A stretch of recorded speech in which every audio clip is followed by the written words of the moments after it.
soy Trujaul, bienvenidos a mi canal, bien hallados seáis todos de nuevo a esta que es vuestra casa. Es que además ya tenía muchas ganas de ponerme otra vez al micro, aunque me cuesta, honestamente, porque no sé qué me pasa, que me gusta más escribir ahora, en este momento, que editar los vídeos, pero claro, lógicamente uno escribe para poder editar, o sea que al final es una pequeña dicotomía, es un pequeño, ¿cómo os lo diría? Algo que va en contra del otro, una fuerza negativa contra una positiva. La positiva es esta, la ponerme delante de las cámaras, hablar con vosotros, tanto si es una entrevista como si es un trabajo exclusivo como este, un trabajo muy interesante y que como siempre espero que os guste. Vengan, es que empezamos a hablar de una serie que espero, como siempre, que sea de su agrado, el SU-100, un cazacarros inmortal, 1944-2018. Sin ninguna duda, nadie puede discutir que el formidable SU-100 resultaría ser el mejor destructor de carros de combate soviético una vez finalizada la Segunda Guerra Mundial. Tanto es así que, terminados los combates en Europa en 1945, seguiría luchando a muerte en una gran diversidad de guerras y batallas, sobre todo en Medio Oriente, hasta llegar a la primera veintena del siglo XXI, con todavía algunas unidades prestando servicio activo 74 años después.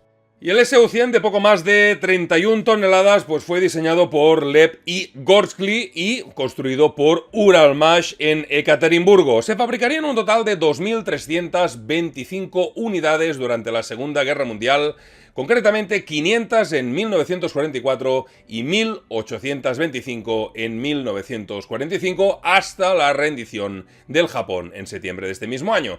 Pero se construirían otras 702 finalizadas la contienda antes de que se cerrara definitivamente la producción de la fábrica Uralmash en marzo de 1946. Pero parece ser que alguien de arriba de todo se resistía a que la producción de este temible cazacarros cesara, y por la sencilla razón de que en 1947 la fábrica Omzavod 174 recibió un pedido de 204 nuevas unidades, o sea que en la Unión Soviética ya se habían fabricado un total de 3.241 unidades del SU-100. Y uno de esos datos que realmente son muy interesantes y que ponen de manifiesto la valía o lo que fue el SU-100 para los soviéticos de la Segunda Guerra Mundial es que desde 1944, en que este se empezó a producir, hasta la finalización de la contienda en abril del 45, solo se perdieron en combate 13 unidades por la acción del enemigo.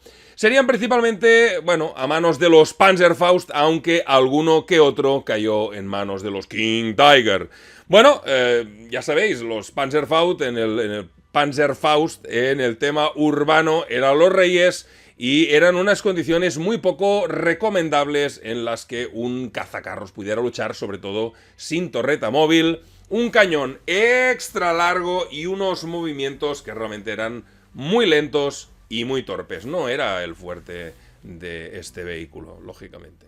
Pero entre 1953 y 1957, Checoslovaquia recuperaría los planos de este magnífico cazacarros y construiría 460 unidades bajo licencia para su propio ejército y otras 311 para venderlas en el mercado de exportación. Un mercado que precisamente se encontraba ávido de esta clase de medios acorazados baratos y de fuerte pegada que en Oriente Medio gustaban especialmente. Y sería precisamente los ejemplares fabricados bajo licencia checoslovaca y con nueva designación oficial por parte del Pacto de Varsovia como SD-100, los que serían más deseados, buscados y bien pagados por los ejércitos de los diferentes países árabes por su calidad de fabricación. Ya lo sabéis, la calidad cuenta y se paga. La razón de esta diferencia de calidad entre los ahora SD-100 de la URSS y los checos es que la fábrica Uralmash durante el transcurso de la Segunda Guerra Mundial tuvo que emplear en su fabricación mano de obra sin ninguna clase de cualificación y por tanto estos vehículos adolecían de pequeños defectos de todo tipo o incluso algunas graves deficiencias en sus soldaduras. Y hay que recordar que en esos momentos los directores de las fábricas donde se producía esta clase de vehículos y muchos otros estaban muy presionados y el que no cumplía los los cupos de producción se lo llevaban a Siberia, encerrado a un gulag. Por tanto, si un vehículo cumplía el 90% de los puntos de control que se requerían, pues no pasaba nada. Ya era un 90 o era un 93, pues a la mayoría de la gente le era absolutamente igual. En cambio, en los vehículos checoslovacos, los ahora llamados SD-100, pues estos eran auténticas obras de arte, llevadas a cabo por auténticos artesanos del acero y verdaderos especialistas de esta clase de vehículos. Todo el tema eléctrico, todo el tema funcional y de piezas, era absolutamente un 10. Las medidas del SU-100 eran 9,45 metros de largo por 2,25 metros de altura. La anchura, mira, me la he comido. Poseía una tripulación de 4 hombres, conductor, comandante, artillero y cargador.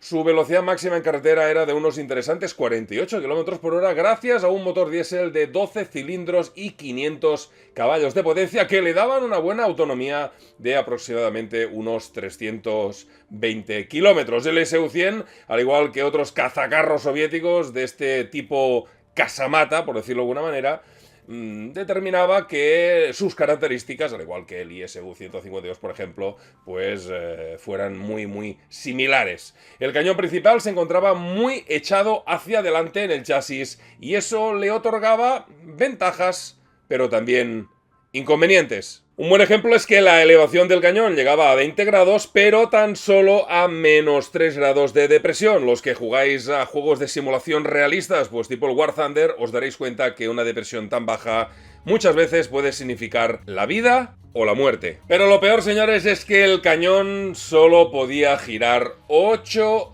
grados y lo hacía con extremada lentitud, vaya, que lo hacía de manera manual. Así que para cambiar de posición o intentar darle a un nuevo objetivo era obligatorio el concurso del conductor con sus palancas que movían las cadenitas para poder cambiar la posición y apuntar a un nuevo objetivo. Por esta razón, el estar atento y estar bien coordinados era la diferencia entre, otra vez, la vida o la muerte en esta clase o en este uso de tácticas en estos vehículos pues que no tenían torreta.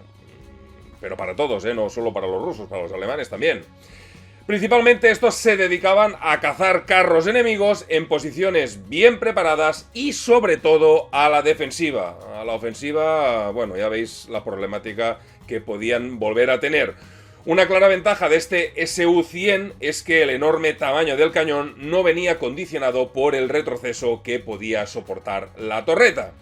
Y no tan solo esto, ya que la ventaja es que por el tipo de combate en el que solía encontrarse esta clase de armas, en su parte frontal se les podía colocar una gran masa de blindaje, sobre todo en su glacis, bueno, que en el caso de este vehículo era sencillamente espectacular. Y de hecho, tanto era así que en las primeras guerras árabe-israelíes el SU-100 iba a resultar prácticamente impenetrable en su frontal. Pero lógicamente lo que otorga también algunas ventajas también provoca algunos inconvenientes o desventajas, y estos son importantes de saber para buscar desesperadamente, diría yo, un equilibrio a fin de poder salvaguardar lo máximo posible las vidas de sus tripulaciones. Y queredme, amigos, cuando os digo que no se tardaría demasiado en vislumbrar que la guerra mecanizada moderna que tenía que venir en breve, pues las configuraciones que venían de la Segunda Guerra Mundial, en especial este tipo de cazacarros barato con cañones importantes, pues de 100 milímetros, de 152 milímetros, de 122, como máquina de guerra habían dejado de ser muy útiles si enfrente pues tenían un enemigo lo suficientemente astuto y lo suficientemente móvil como para poder sortearlos. Además, podemos hablar directamente de las desventajas que tenía esta clase de carros sin torre móvil, y es que la pobre protección lateral y trasera de esta clase de vehículos, como por ejemplo nuestro protagonista, el SU-100, era muy crítica. El glacis y el frontal protegían muy bien a sus tripulaciones, pero el resto del vehículo tenían un grosor muy menor.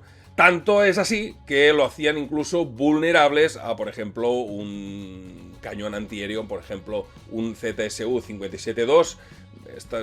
Todas estas referencias me hacen pensar muchas veces en el War Thunder por la sencilla razón pues que es un simulador bastante realista y que a veces te encuentras que un cañón antiaéreo lo suficientemente potente es capaz de desarmar a un vehículo blindado que a priori podría ser algo más potente.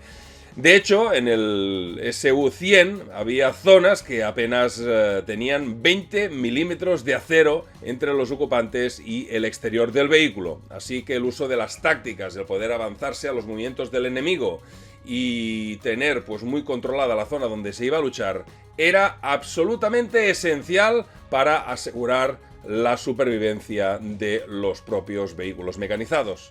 Y también, como os he dicho, uno de los problemas críticos que iba a arrastrar a lo largo de toda su trayectoria histórica nuestro SU-100 sería un poco lo que os he comentado hace un ratito con el tema de la desenfilada, el poder disparar en desenfilada. Normalmente esto ocurría cuando un carro se encontraba defendiendo una zona desde un escondite con el arma completamente bajada hacia abajo o deprimida, lo que le permitía que su silueta pues quedara mucho menos expuesta, ya de por sí era pequeña, sin torre, y así no era visto fácilmente, al menos por el enemigo, un enemigo al que precisamente en muchísimas ocasiones estaba intentando cazar o que cayera en su trampa. Y créanme cuando os digo que la falta de depresión del cañón es un tema que trajo de cabeza a muchísimas tripulaciones y dio muchísimo trabajo. Bueno, al no tener depresión, para poner el carro más o menos en una línea pues que pudiera alcanzar su blanco, lo que se hacía era hacer un agujero. Pero el problema es que este SU-100, como podéis ver en las imágenes que os he puesto hasta ahora, pues tenía el cañón muy largo. Y si el cañón no puede bajar mucho, ¿qué problema hay? Pues que el agujero, ¿cómo lo haces? El problema es que cuando se hacía el agujero y el cañón se ponía de cara al enemigo, ¿qué pasaba? Se tenía que levantar el culo. Y el culo quedaba completamente expuesto a una zona pues que le metías un pepino allí y lógicamente pues era el motor. Por tanto, ahí perdía un poco el encanto de lo que tenía que ser un cazacarros, porque lo hacía muy, muy vulnerable. Este tipo de tácticas eran muy comunes en este tipo de vehículos y realmente eran muy eficaces, por lo que los soviéticos con este tipo de vehículo en concreto tenían un grave problema, siempre lo tuvieron. Pero bueno, muchos SU-100 egipcios iban a ser destruidos por este motivo al verse superados por los Super Sherman, Patton y Centuriones israelíes en velocidad, maniobra y sobre todo al intentar escapar con sus SU-100 de sus escondites, una vez los tenían preparados y marcha atrás. Porque allí es cuando caían en esta maniobra de verse superados y tirar marcha atrás, levantar el culo para no tocar con el cañón en el suelo, es donde caían como conejos en disparos laterales. O eran atacados por detrás o eran atacados por los flancos. Y eso se repitió una y otra vez y otra vez. Incluso hubo casos de algunos SU-100 que sobrevivirían inicialmente a esta terrible y angustiosa maniobra. Y me vuelve un poco a recordar muchos de los casos en los que me encuentro en War Thunder luchando con algún vehículo, pues que quiero tirar marcha atrás y muchos ya sabéis lo que eso significa, ¿no? Que va muy lento y bueno, estás de los nervios, en cualquier momento te va a caer un pepino, te va a reventar, te va a atravesar. Pues esto es un poco lo que sufrieron los egipcios contra los israelíes. Pues esta falta además de entrenamiento, de tensión y lógicamente de habilidad de los tanquistas enemigos, lógicamente. A ver, eso es inherente. Si el que tienes enfrente es mucho mejor que tú y encima tú tienes que hacer maniobras realmente peligrosas o expuestas o que te quedas con el culo al aire, pues la llevas clara. Te van a fundir. Incluso los paracaidistas israelíes iban a descubrir a malas lo fácil que era o lo fácil que resultaba poner fuera de combate esta clase de cazacarros egipcios al lanzarles a bocajarro y tras rodearlos, eso sí, granadas de mano en la parte trasera del vehículo o incluso machacarlos en determinadas zonas con las calibre 50 de sus jeeps. Que no los destruían, pero sí los inmovilizaban y claro, eso era la muerte cierta para su tripulación, que normalmente optaba, lógicamente, por rendirse. Pero hablemos de la impresionante arma principal que equipaba el SU-100. Se trataba de un Gorlitsky D-10, un cañón que estaba basado en un arma del tipo naval, diseñada antes de iniciarse la Segunda Guerra Mundial. y que fue y sigue siendo una magnífica arma de combate. El D10 empezaría a producirse como tal en 1944, a la par, digamos, que el propio SU-100, y sigue todavía en servicio en forma o en distinto tipo de plataformas y en multitud de países, sobre todo del tercer mundo. Además, como dato que si no aporto, pues muchos de vosotros me vais a dejar la descripción lleno de «Oye, Truffaut, ¿te has dejado esto?». El D10, señores y señor, es también el cañón que después, más tarde, equiparía el T-55. Un cañón con una velocidad inicial de poco más de 1000 metros por segundo, pero con un alcance verdaderamente excepcional que iba, según la munición, desde unos increíbles 14.600 metros a unos excepcionales 16.000. Bueno, y además con un proyectil de 15 kilos. Pero lo que está claro es que el alcance efectivo viene un poco determinado por lo que pueda ver el tirador, un poco también por la curvatura de la Tierra, ¿no? Pero un tirador experto, un tipo Kurt Nispel, pues puede acertar a un carro visualmente a un máximo de 3.000 metros. Bueno, hay que decir que a 3 kilómetros, 3.000 metros, un proyectil de 15 kilos seguía viajando como un relámpago en línea recta, con una caída verdaderamente mínima, de estas que nos encantan a la gente que jugamos en temas de simulación. De hecho, a más de 1.600 metros, ojo con este dato, a más de 1.600 metros, era capaz de reventar cualquier parte del blindaje de un Panther. Este dato estoy seguro que os ha gustado. El único coco de este impresionante cañón contra carro fue, sin lugar a dudas, en la Segunda Guerra Mundial, claro, el formidable King Tiger, aunque hay que decir que alguno resultaría destruido por el otro y el otro destruiría a alguno de los otros. Eso es lógico porque además, pues que como ya hemos hablado, lateralmente, si pillas a un SU-100, ya puede ser un King Tiger o ya puede ser un Panther, ya puede ser un tigre, ya puede ser lo que quiera, pues que caían como ratas. Pero bueno, supongo que también era un vehículo, el SU-100, pues que se puso en enormes cantidades a finales de la Segunda Guerra Mundial y bueno, los rusos ya sabéis que no le daban mucha importancia a perder 2, 3, 4, 20 carros en una acción de guerra. Pero bueno, pasemos a hablar ahora un poco de la Guerra Fría porque el SU-100 triunfaría en esta Guerra Fría por muchas razones. Yo la primera razón que destacaría, lógicamente, es su cañón y la impresionante potencia de fuego que podía dar al ejército que lo usara. La segunda es más que sencilla porque, como ya hemos hablado, el T-55 también equipaba este tipo de arma y, por tanto, el compartir la misma munición en diferente tipo de vehículos pues ahorraba problemas de logística y hacía muchísimo más sencillo el tema de revituallar los vehículos en el campo de batalla. Y otra de las buenas razones para seguir con este carro pasado su vida útil o pasado a la Segunda Guerra Mundial es que a medida que la URSS seguía investigando en nuevas municiones para sus nuevos carros, por ejemplo el T-55, que recordemos montaba el mismo cañón que el SU-100, nuestro protagonista de hoy, este se encontró sin buscarlo en que le habían hecho nuevas municiones. Por ejemplo, la HIT, la 3UBM6 y la Sabot 3BM6. Todo esto ocurriría a principios de los años 60, lo que sin duda dio una nueva juventud a nuestro veterano cazacarros que veía así, con estas nuevas municiones, una segunda juventud o una segunda oportunidad de poderse medir de tú a tú contra carros de combate que habían sido diseñados nada más y nada menos que 20 años después que él y que llevaban unas protecciones blindadas, un nivel de protección, los enemigos, digamos, de este, pues que no tenían nada que ver a los niveles de protección que llevaban los carros de la Segunda Guerra Mundial, lógicamente. Otra ventaja del SU-100 es que la mayoría de los componentes del motor, incluyendo por supuesto las suspensiones, eran exactamente las mismas que montaban los T-34, que eran los carros más numerosos en Oriente Medio en esa época. Y el motor era un motor muy confiable, muy probado, el Kharkiv B234 de 500 caballos a 1800 revoluciones por minuto y refrigerado por líquido.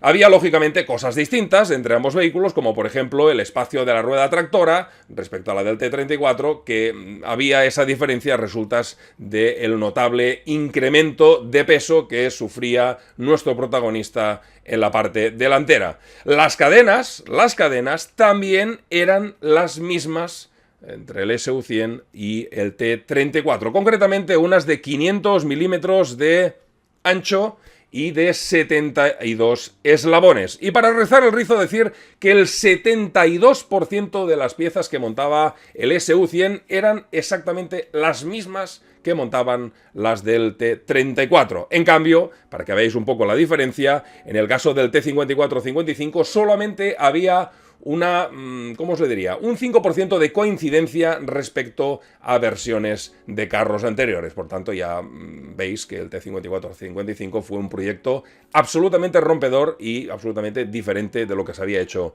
hasta ese momento.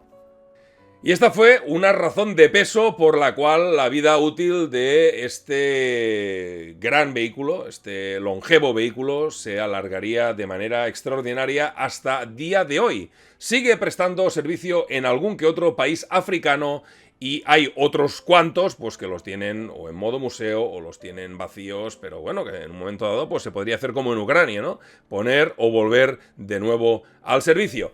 El mantelete del cañón era de una sola pieza y tenía más de 110 milímetros de espesor, siendo la del Glacis de 88 milímetros, mientras que el resto del blindaje fluctuaba bastante dependiendo de la zona, llegando incluso a ser en la parte superior de tan solo 20 milímetros. El único armamento secundario se trataba de una ametralladora coaxial del tipo DT de 7,62 milímetros con solamente 720 disparos.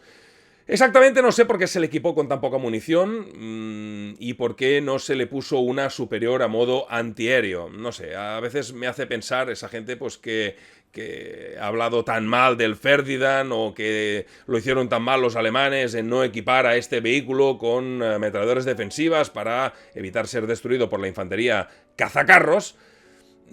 Chico, la verdad, ya sabéis que en todos los lugares crecen habas. Tampoco se decidió equipar con una ametralladora la cúpula del comandante, otra cagada, como os he dicho, al tener que luchar finalmente en pueblos y ciudades. Aunque eso sí, se le equipó con troneras para poder disparar desde dentro sus PPSH-41.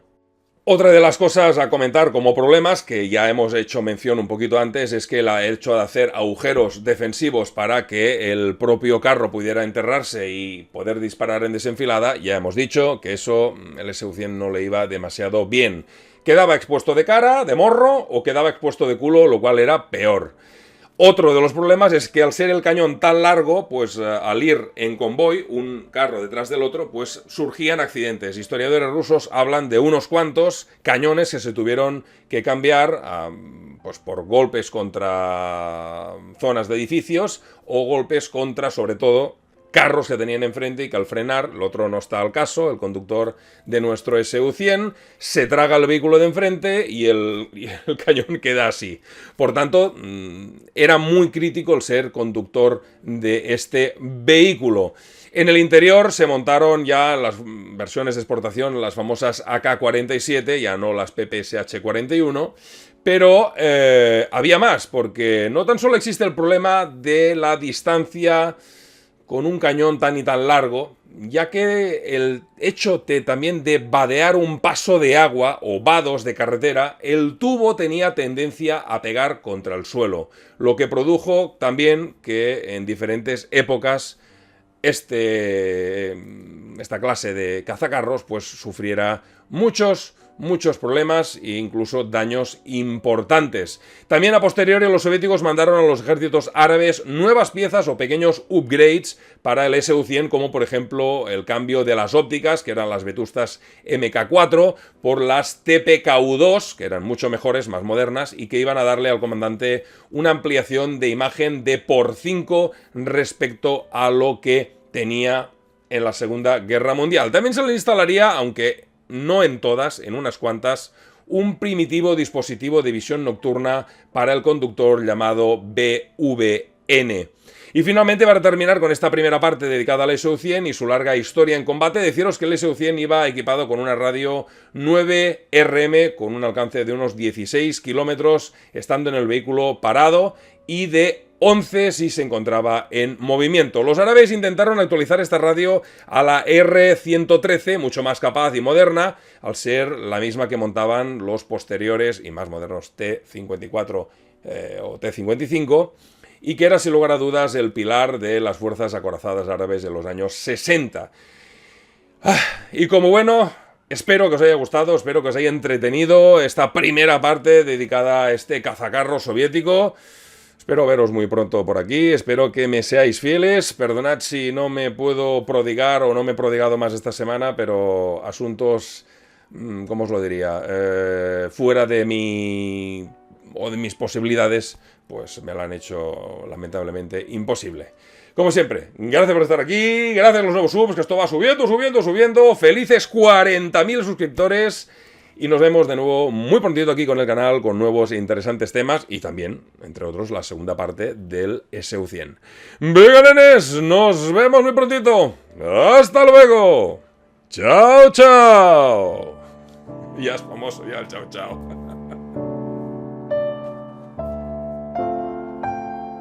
Sí, la próxima, prometido que va de libros.